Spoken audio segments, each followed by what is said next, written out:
Et c'est quoi? Quoi? Les mondes oubliés?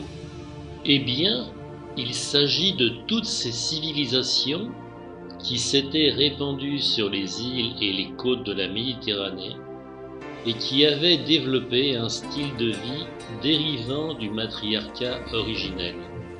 Pour résumer, ces peuples avaient acquis une avance technologique importante dans la construction navale en produisant des navires pouvant se déplacer en haute mer. Ils ont donc pu vivre alors en sécurité en s'installant sur des îles loin des agresseurs continentaux qui n'avaient que de petites barques en roseau, la mer servant alors de bouclier de protection efficace. Et c'est ce saut technologique capital de l'invention du navire en bois qui est l'élément fondateur d'une civilisation inédite en Méditerranée. Or, la construction de navires en bois est directement liée à la métallurgie du bronze qui donne des outils suffisamment solides pour permettre de débiter les troncs d'arbres en poutres et en planches. Et par conséquent, à cause de cette liaison intime avec ce métal, cette civilisation maritime va suivre les évolutions de cette industrie. Et en fonction de cette information, nous pouvons donc dater précisément cette civilisation. Après la première métallurgie du cuivre, vers moins 3500 ans avant notre ère, c'est surtout au cours du troisième millénaire que l'industrie du bronze va se répandre avec l'alliage d'étain qui rend ce mélange plus solide. On peut signaler qu'il fut découvert au pied de la grande pyramide de Khéops une barque dite du Soleil qui fut donnée par la cité phénicienne de Byblos et qui est exposée dans un musée voisin.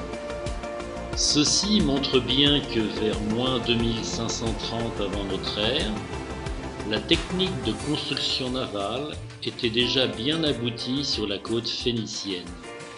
Et globalement, on peut donner une fourchette de date allant de moins 3200 à moins 700 avant notre ère pour situer cette période dans l'histoire. Et compte tenu de ce lien très fort du matriarcat maritime avec le bronze, examinons les caractéristiques et les contraintes consubstantielles de ce métal. Tout d'abord, signalons que le bronze est un alliage entre du cuivre et de l'étain et que les sites d'extraction de ces deux métaux sont généralement dispersés et éloignés les uns des autres.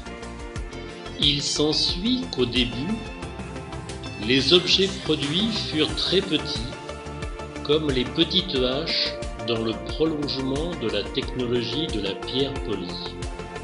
Puis les haches devinrent plus grosses, tandis que l'on fabriqua des armes de guerre, comme les pointes de flèches de lance, des épées, des boucliers, des casques, ou des baudriers.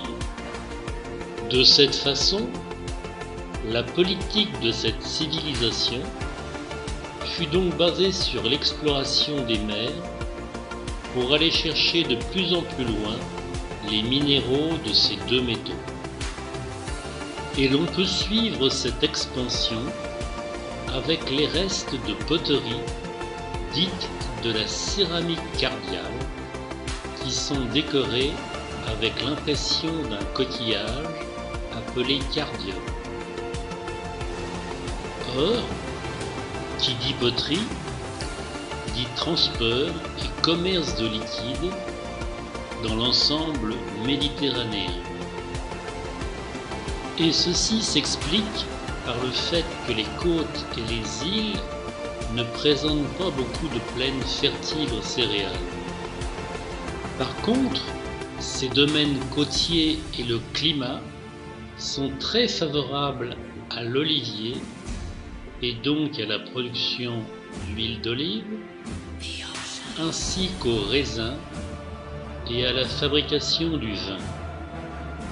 Ainsi s'établit un commerce important entre ces navigateurs aux commandes de navires de plus en plus gros et les riverains de la Méditerranée. Et devant l'augmentation du trafic, il devint de plus en plus nécessaire de tenir une comptabilité précise. Et le coup de génie fut d'assimiler le signe correspondant à un chiffre à celui d'un son de base élémentaire. Et l'alphabet simplificateur fut alors inventé et diffusé par toutes ces civilisations. Et quelle civilisation? Eh bien, il s'agit du mode colonial maritime, où un groupe d'individus part sur un ou des navires en accompagnant une grande prêtresse matriarcale, comme un essaim d'abeilles suivant la reine. Puis, ils s'installent dans un endroit protégé des autochtones et développent une colonie généralement prospère avec l'apport de nouvelles technologies et de cultures agricoles. Et grâce à la pratique de l'état spectacle, ces nouveaux colons ont pu acquérir une renommée incommensurable parmi les populations locales. Naturellement, chacune de ces colonies va s'individualiser et nous allons en présenter quelques évolutions bien spécifiques. Et commençons par la zone de départ, soit les cités phéniciennes de la côte du Liban. Et par ordre d'apparition chronologique, les plus anciennes villes sont Byblos et Ougarit, et par conséquent, ce sont leurs dieux qui sont les plus proches de la base d'origine. Premier indice, on remarque tout d'abord que les divinités phéniciennes étaient anthropomorphes et que les Phéniciens continuèrent de pratiquer des sacrifices humains. Cela signifie donc que l'influence mésopotamienne du croissant fertile est d'abord prépondérante dans le Nord, ce qui s'explique par la proximité du cuivre de l'île de Chypre et donc du début de l'aventure maritime.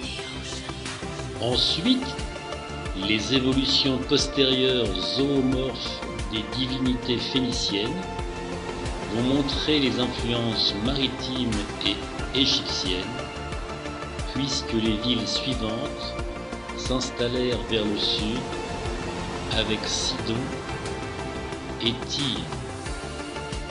Et par conséquent, commençons par retrouver les grands classiques matriarcaux. Ainsi, nous retrouvons Astarté, la grande déesse de la beauté et de l'amour. Elle est symbolisée par la planète Vénus et son temple est géré par des prostituées sacrées. Son dieu parèdre est Adonis, qui est typique du cycle agraire de la mort-renaissance, car il est tué et déchiqueté tous les ans, tout en revivant au printemps.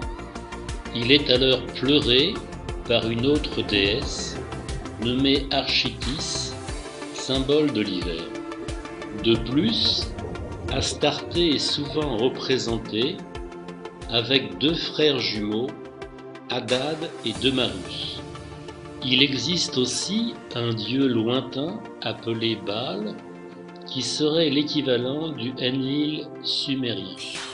Maintenant Signalons les spécificités marines, comme le fait que Astarté est née de l'écume de la mer, qui serait le sperme d'un dieu ancien émasculé, soit le signe d'une castration rituelle. Signalons également que la grande déesse s'appelle aussi Baaltis, ce qui veut dire cyprès, soit l'arbre sacré des Phéniciens, car il forme des troncs droits et qu'il constitue avec le cèdre le bois essentiel de la construction des navires. Notons que le nom de Baaltis est à l'origine du nom de la cité de Beyrouth, et l'on assiste dans ce cas à un transfert de l'arbre sacré du figuier au cyprès. Un autre dieu nommé Eshmoun est un dieu médecin guérisseur. Et curieusement, il guérit avec une onction d'huile sur la tête, ce qui montre l'importance du commerce de l'huile d'olive dans cette civilisation. De plus, on apprend que le dieu Adonis est tué et déchiqueté par un sanglier. Or, si le rongeur est le parasite principal des céréales, par contre, cet animal est le parasite dominant des producteurs d'olives et de raisins. Il y a donc un transfert culturel dans l'incarnation du mal qui a suivi le transfert de production agricole. Et dans la région, la sacralisation d'un prince se fit alors avec une onction d'huile sur la tête, tandis que le sanglier devint tabou. Parallèlement, on constate l'influence égyptienne avec le dieu Shuzer-Ta, qui reste le dieu de la métallurgie et de l'artisanat, soit une spécialité très importante pour des peuples navigateurs. Qui plus est, il est souvent représenté comme figure de proue, sous l'apparence d'un nain difforme, comme le Ptah égyptien. Notons également l'influence égyptienne dans la figuration zoomorphique du dieu Melkar sous forme d'une tête de taureau. Et cette influence culturelle se retrouve dans les sarcophages des princes phéniciens momifiés. Enfin, le commerce avec l'Égypte a conduit la cité de Byblos à devenir le premier diffuseur des rouleaux de papyrus comme support d'écriture dans la Méditerranée orientale, au point que les Hébreux ont appelé Bible leur livre sacré. Par contre, cette influence égyptienne n'a pas pu empêcher la civilisation phénicienne de se débarrasser complètement de la cérémonie du sacrifice humain. Maintenant, placée à l'ouest, l'île de Chypre attira les premiers navigateurs phéniciens.